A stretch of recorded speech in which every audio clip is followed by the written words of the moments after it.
एक लड़की थी कन्या। वो 7 भाइयों की अकेली बहन थी और अपने भाइयों की बहुत ही प्यारी राज दुलारी थी। लेकिन फिर उसका भी विवाह हुआ, जैसे कि सब लड़कियों का होता है। वो अपने ससुराल चली गई। ससुराल जाते ही एक पहली करवा चौथ आई तो वो अपने मायके आई। जब भाइयों ने देखा कि बहन ने अपने पति के लिए निर्जला व्रत रखा है और भोजन भी नहीं किया है और उसकी हालत बहुत तकलीफ देने लगी उन्हें, तो सबसे छोटे भाई ने क्या तय किया, बोले मैं कृत्रिम चांद निकालता हूँ जिससे कि मेरी बहन व्रत तोड़ दे और कुछ भोजन ग्रहण कर ले और जिससे उसकी हालत सुधर जाए। तो छोटा भाई सब भाइयों की मदद से एक पेड़ पे चढ़ जाता है और इसी तरह एक दिया जला के उसको छन्नी से ढक के दिखाता है। तो वो ऐसा दिखता है छन्नी के आकार में दिया कि ज्योत स्प्रेड होके कि जैसे चांद निकल आया हो।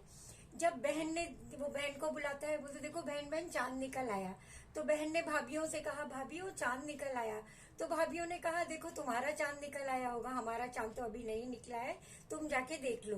बहन जाती है, देखती है, चांद में विश्वास करती है, पूजा करती है और व्रत तोड़ देती है। व्रत तोड़ने के बाद ही उसके ससुराल से खबर आती है कि उसका पति नहीं रहा। ये सुन के उसका दिल टूट जाता है, बहुत ही विक्षिप्त हो जाती है वो। फिर वो अगले साल सारे त्योहार ठीक से मनाती है, सब कुछ पालन करती है। फिर उसको अगले साल गौरा माँ सुहाग देती हैं और उसका पति जीवित हो जाता है। ये है कहानी।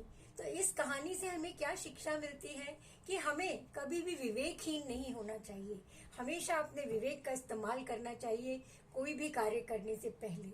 और भाइयों का के लिए ये शिक्षा है कि आपका अपनी बहन के प्रति कितना भी अनुराग हो, लेकिन उसके साथ ऐसा नहीं कीजिए जैसा कि करवा के भाई ने किया। लेकिन ये है कि जो होना है वो होके ही रहता है।